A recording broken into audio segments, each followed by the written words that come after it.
নোয়াখালীতে টানা বৃষ্টিতে সবজি ক্ষেত ও আমন বীজতলার ব্যাপক ক্ষয়ক্ষতি হয়েছে।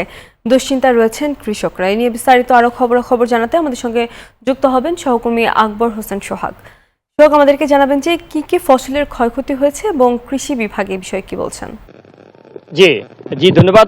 তোমার আপনি যেমনটা জানতে চেয়েছেন, আমি আছি নোয়াখালীতে টানা কয়েকদিনের বৃষ্টির কারণে নোয়াখালীতে বিভিন্ন ফসলের ব্যাপক ক্ষতি হয়েছে।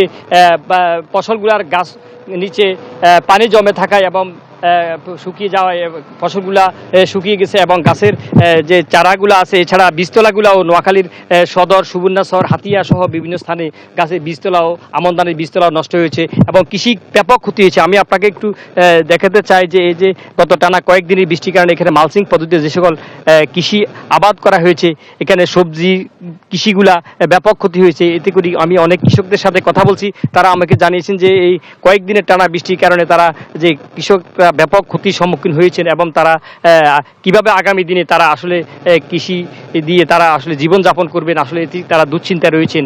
আমি অনেক কৃষকের সাথে কথা বলছি এই বিষয়ে। আমি কথা বলছি নোয়াখালী জেলা কৃষি কর্মকর্তা আশিস কুমারের সাথে।